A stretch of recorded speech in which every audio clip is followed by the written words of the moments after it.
বাহাউদ্দিন নকশবন্দি আছে না নাই? আমানত শাহ আছে না নাই? শেরে বাংলা আছে না নাই? শাহ আলী বুগদাদি আছে না নাই? শাহপুরান আছে না নাই? কিয়ামত পর্যন্ত ওই প্রেমিক, ওই আশিক, ওই আল্লাহর ওলিগণ আশিকদের এগিয়ে থাকবে, তাদেরকে এক সেকেন্ডের জন্য কেউ দাবিয়ে রাখতে বা হারাতে পারবে না। আমার মাথায় ব্যথা হয়েছে, ব্যথা হলে ব্যথার ওষুধ সেবন করব, তাই বলে আমি তো মাথা ব্যথার জন্য গলা কেটে ফেলতে পারি না। যদি কোনো একান্তই কোনো মাজারে যদি শরীয়ত বহির্ভূত কাজ হয়, যে ব্যক্তি মাজারের শরীয়ত বহির্ভূত কাজ করবে তাকে গাছের মধ্যে বেঁধে রাখবেন। যিনি শরীয়ত বহির্ভূত কাজ করলো তাকে আপনি কিছু না বলে আপনি যাচ্ছেন মাজার ভাঙতে, তার মানে বোঝা গেল আপনার মতলব খারাপ। সিন্নি খাইলেন কার দ্বারা, মোল্লা ছিলেন না। এই দেশে ইসলাম এনেছেন আল্লাহর ওলিগণ। যারা ওলি আল্লাহর মাজারে লাথি মেরে ভাঙার চেষ্টা করেছেন তাড়াতাড়ি তওবা করেন। যে মাজারগুলো ভাঙ্গা হয়েছে, অন্তর্বর্তীকালীন সরকার রাষ্ট্রীয়ভাবে সেই মাজারগুলো আবার মেরামত করে দেন। এতে দেশের লাভ হবে, দশের লাভ হবে, নিজেরও লাভ হবে। কথা বল ঠিক কিনা? যারা ভেঙ্গেছে তারা যদি তওবা না করে, মান আদালি ওয়ালিয়ান ফাকাদ আযানতুহু বিল হারব, যারা ওলি আল্লাহর সঙ্গে গাদ্দারি করবে, দুশমনি করবে, আল্লাহ পাক তাদের বিরুদ্ধে ডাইরেক্ট যুদ্ধের ঘোষণা দিয়েছে। আমাদের কিছু করতে হবে না, আল্লাহর পক্ষ থেকে ফয়সালা হয়ে যাবে। এই জন্য ওলি আল্লাহ মাজার যারা ভাঙতে যায়, এরা ইবনু আব্দুল ওয়াহাব নজদির অনুশাসন এই দেশে কায়েম করতে চায়। 360 আউলিয়ার উত্তরসূরি যারা, ওলি আল্লাহকে মহব্বত করে যারা, এরকম পাগল বাংলাদেশে আছে না নাই? ওরা মাজার ভেঙে চাচ্ছে দেশে সাম্প্রদায়িক দাঙ্গা লাগানোর জন্য, সুন্নিদেরকে হয়রানি করার জন্য। আমরা এই চালাকি বুঝে গিয়েছি, এই জন্য আমরা চোখে দেখেছি ফেসবুকের পাতায় তারা মাজার ভাঙতেছে, আমরা শুধুমাত্র যৌক্তিক প্রতিবাদ করেছি। কিন্তু আমরা লাঠি দিয়ে প্রতিবাদ করি। আমরা জানি যে এই সুযোগে লাঠি হাতে নিলেই আমাদেরকে মিথ্যা হয়রানি ভাবে আমাদের উপরে একটা জুলুম চালিয়ে দিতে পারে। কথা বলেন ঠিক কিনা? তবে একটা কথা ফাইনালি বলি, এই রাজাপুরায় কবর আছে না নাই? আপনার বাবার কবর কি কেউ লাথি দেওয়ার অনুমোদন আছে? তাহলে আল্লাহর ওলির মাজারের মধ্যে লাথি দেয়, তার চাইতে নিকৃষ্ট মানুষ কি আর কেউ হতে পারে? এই জন্য সবাইকে বলবো, মাজার ভাঙ্গা নয়, মাজারকে সুরক্ষা করতে হবে। মাজারকে কি করতে হবে? সুরক্ষা করতে হবে। কারণ মাজারগুলো হলো আমাদের চেতনার জায়গা। কথা বলেন ঠিক কিনা? মাজারগুলো আমাদের তরিকতের সৌন্দর্য।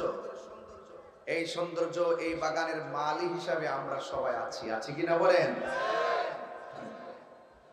এই আকাশের ভিতরে অনেক তারকা আছে, দেখবেন মাগরিবের নামাজের পর হলে বড় তারকা দেখা যায়। রাত্র যত গভীর হয় আস্তে আস্তে তারকার পরিধি বাড়ে, এবং অনেক ছোট তারকা, বড় তারকা আকাশের মধ্যে ফুটে ওঠে। আবার দিনের বেলার সূর্য যখন ওঠে, ওই তারকাগুলো কি হয়ে যায়? বিলুপ্ত হয়ে যায়। থাকে, কিন্তু সূর্যের আলোতে তারকাগুলো হারিয়ে যায়। কারণ এখানে হয়তো তারকা নাই, আরেক দেশে যখন রাত হয় সেখানে তারকা ঠিকই আছে। আল্লাহ পাক এই তারকাগুলো সৃষ্টি করেছেন। ওয়ালাকাদ যায়্যানা সামা আদ-দুনিয়া বিমাসাবিহ। আল্লাহ পাক এই তারকাগুলোর ভিতরে এমন কিছু তারকা বানায় রাখছেন, আলোকোজ্জ্বল তারকা বানায় রাখছেন, যে তারকাগুলো দিয়ে দুনিয়ার জমিনে যে দুশমন আছে, শয়তান আছে, এই শয়তানদেরকে ওই তারকা দিয়ে শিকার করা হয়। আল্লাহু আকবার বলেন। আকাশের তারকা কখনো উঠে কখনো ডুবে যায়, আকাশের চাঁদ কখনো উঠে কখনো ডুবে যায়। আকাশের সূর্য কখনো উঠে কখনো ডুবে যায়, কিন্তু আপনি মনে রাখবেন আল্লাহ আসমান সাজাইছে তারকা দিয়ে, জমিনটা কি দিয়ে সাজাইছে সেটা আপনাকে জানতে হবে। এই জমিনটা আল্লাহ সাজাইছে ওই সমস্ত তারকা দিয়া যারা এক সেকেন্ডের জন্য হারায় না। বলেন না সুবহানাল্লাহ। এক সেকেন্ডের জন্য হারায় না। ওই তারকা সমূহের মধ্যে একটি তারকা হযরত গৌসুল আজম আব্দুল কাদের জিলানী, হযরত খাজা গরিব নওয়াজ মুঈনুদ্দিন চিশতি, হযরত বাহাউদ্দিন নকশবন্দি, মুজাদ্দিদ আল-ফিসানি was born 1649 before the birth of Christ, Sirhindi of Punjab। আরেকটি হলো মুজাদ্দিদ আল-ফিসানি। চিৎকার মেরে বলুন না সুবহানাল্লাহ। এই জন্য এই তারকাগুলো জমিনে থাকা অবস্থায় যেমন স্মরণীয়, জমিনের নিচে বেহেশতের বাগানে শুয়ে আছেন এখনো 750 বছর পরে শাহজালাল আমাদের হৃদয়ে আছে না নাই? খাজা গরিব নওয়াজ আছে না নাই? গোলাপ শাহ আছে না নাই? গরিবুল্লাহ শাহ আছে না নাই? মিসকিন শাহ আছে না নাই? বাহাউদ্দিন নকশবন্দি আছে না নাই? আমানত শাহ আছে না নাই? শেরে বাংলা আছে না নাই? শালি মুগদাদি আছে না নাই? শাহপুরান আছে না নাই? কিয়ামত পর্যন্ত ওই প্রেমিক, ওই আশিক, ওই আল্লাহর ওলিগণ আশিকদের হৃদয়ে থাকবে, তাদেরকে এক সেকেন্ডের জন্য কেউ দাবিয়ে রাখতে বা হারাতে পারবে না।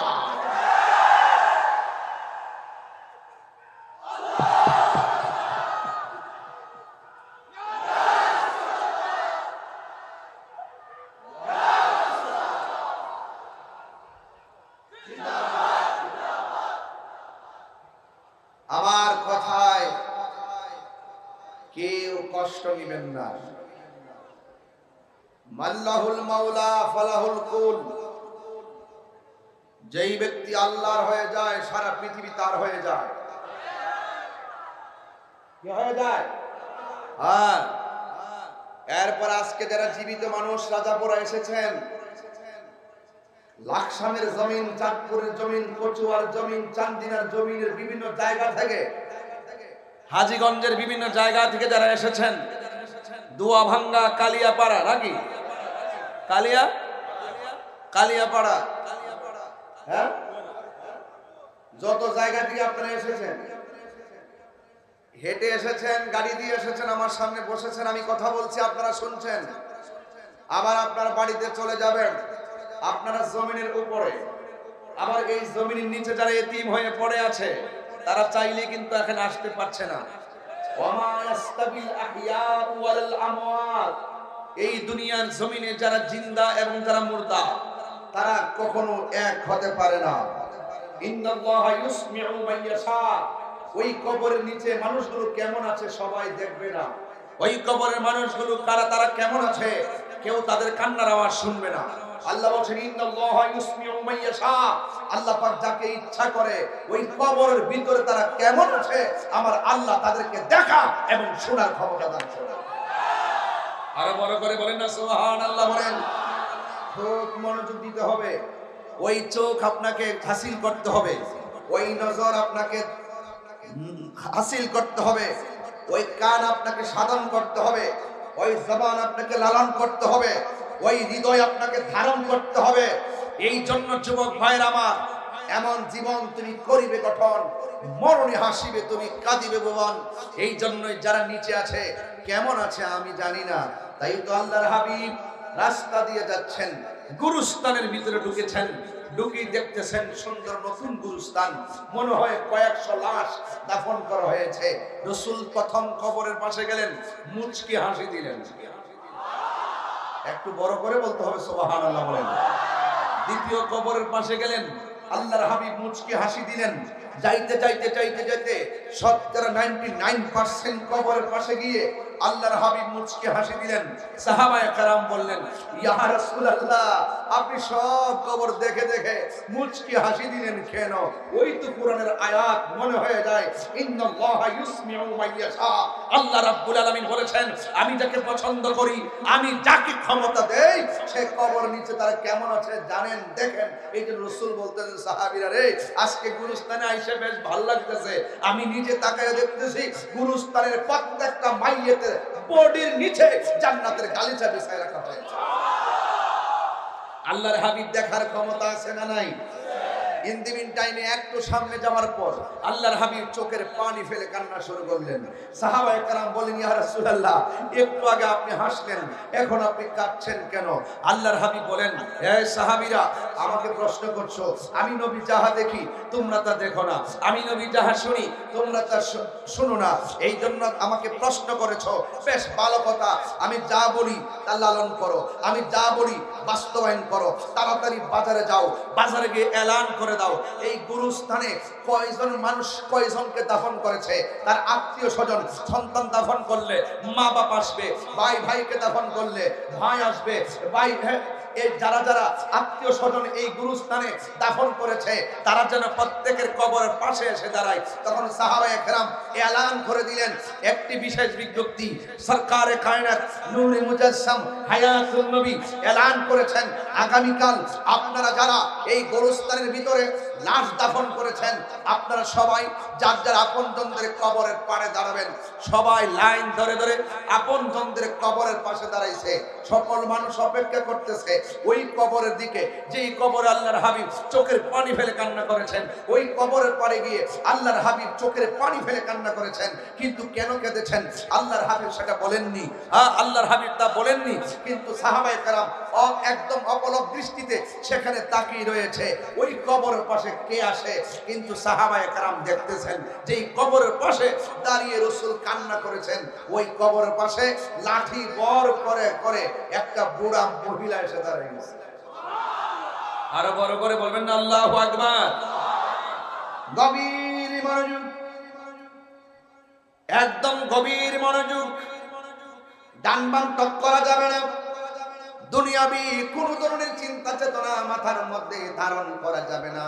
আল্লাহর হাবিব বলেছেন, সাহাবায়ে কেরাম তোমরা যাও বাজারের মধ্যে গিয়ে ঘোষণা করে দাও আপনজনরা সবাই যেন কবরের মধ্যে আসে। আল্লাহর হাবিব অর্ডার করেছেন, যারা নবীকে ভালোবাসে ওরা নবীর অর্ডার কোনদিন অমান্য করতে পারে না। সব মানুষ তাকিয়ে আছে।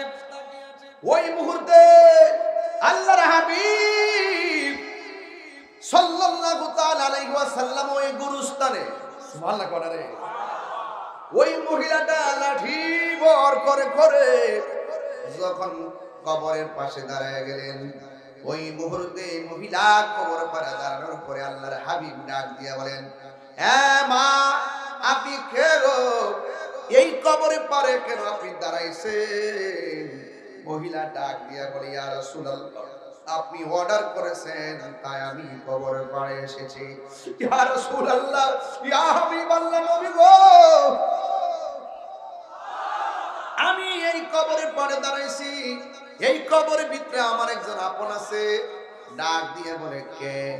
মহিলাটা ডাক দিয়ে বলে, ইয়া রাসূলুল্লাহ, এই কবরের পাড়ে কবরের ভিতরে আমার একটা সন্তান আছে, এই সন্তানটা আমার আগেই মারা গেছে, এই কবরের ভিতরে দাফন করা হয়েছে। বন্ধুরে আমার, ও রাজাপুরার বন্ধুরা, আল্লাহর হাবিব ডাক দিয়া বলে, মা গো, মা, আপনি যেখানে দাঁড়ায় আছেন আপনি জানেননি কবরের ভিতরে আপনার সন্তানটা কেমন আছে? ইয়া রাসূলুল্লাহ, আল্লাহ এবং রাসূল ভালো জানে। ইয়া রাসূলুল্লাহ, নবী গো, আল্লাহ এবং আপনি নবী ভালো জানেন। এই কথা বলার পর আল্লাহর হাবিব ডাক দিয়ে বলে, মা গো, এই গুরুস্থানে আসার পরে আমি দেখলাম সব কবরের মানুষগুলার বডির নিচে আমার আল্লাহ জান্নাতের গালিচা বিছায় রাখছে, একমাত্র আপনার সন্তানের বডির নিচে জাহান্নামের বিছানা বিছায় রাখছে। এই সন্তানটা কবরে বড় কঠিন বাসা করে কাঁদতেছে। যুবক ভাইরা আমার, মহিলাটা যেই মাত্র শুনলো তার সন্তানটা কবরের ভিতরে জাহান্নামের আগুনে জ্বলতেছে, ওই মুহূর্তে মহিলা সন্তানের মা হইল, মা সন্তানের জন্য কান্নাকাটি না করে মা মুস্কি মুস্কি হাসতেছে। আল্লাহর হাবিব জিজ্ঞাসা করে, মা মা সন্তানের জন্য কত পাগল, ও মা সন্তানের জন্য মা কত পাগল, কিন্তু আপনি সন্তানের আযাবের কথা শুনি না কান্নাকাটি করলেন না, আপনি কেন গো চোখের পানি ফেলে না কান্না করে হাসি দিলেন? এবার মহিলাটা ডাক দিয়া বলি, ইয়া রাসূলুল্লাহ, ইয়া হাবিবাল্লাহ, আমি কেন হাসতেছি জানেন রে? আমি আল্লাহর শুকরিয়া আদায় করে হাসতেছি। ওই কেন? আমার সন্তানদের আমি 10 মাস 10 দিন পেটের মধ্যে ধারণ করেছি, এমন কোন রাত্র নাই যেই রাত্রে আমার সন্তানের লাথি খাইয়া আমার ঘুম ভাঙে নাই। আমার কাঁচা ঘুমের ভিতরে সন্তান পেটে লাথি মাইরা কলিজায় লাথি মাইরা আমার ঘুমটা ভাঙিয়া ফেলাইছে। এমন কোন দিন নাই খাইতে বসলে আমার সন্তান আমার পেটের মধ্যে লাথি মেরেছে, আর সন্তানের লাথি খাইয়া আমার খাবারের প্লেট আমি রেখে দিয়েছি। এমন ভাবে রাতের বেলা লাথি খাইয়া রাত্র আমি কাটাইছি চোখের পানি ফালাইয়া ফালাইয়া, কিন্তু সকালবেলা কাউকে আমি বুঝতে দেই নাই সন্তানের ব্যথায় কান্না করেছি, মানুষের সামনে হাসি মুখে কথা বলেছি। আল্লাহু আকবার বলেন না কেন? মানুষের সামনে আমি হাসি মুখে কথা বলেছি, কিন্তু সন্তানের বাবার কাছে আমি বলি নাই। দাইমারা বলেছে, আমি যখন প্রসবের ব্যথায় কাতরাতে ছিলাম, আমি নাকি বারবার আমি বেহুশ হয়ে গিয়েছিলাম। আমি যখন সন্তানটাকে আমি যখন প্রসব করব, ওই মুহূর্তে নাকি আমি বেহুশ হয়ে গেছি। মানুষ আমারে বলছিল হুশ হওয়ার আসার পরে আমি নাকি মরে গিয়েছিলাম, মরমে সবাই ধারণা করেছে। ইয়া রাসূলুল্লাহ, এমন ভাবে আমি সন্তানটারে তিলে তিলে ধারণ করেছি। ও ইয়া রাসূলুল্লাহ, নবী গো, ও মায়ার নবী, দয়ার নবী, আমি তখন সন্তানটাকে আমি তিলে তিলে লালন পালন করে দুগ্ধ পান করাইছি। এমন ভাবে দুগ্ধ পান করাইয়া আমি তারে কত কষ্ট করেছি, এমন এমন মনের ভিতরে আমি ধারণা নিয়েছি।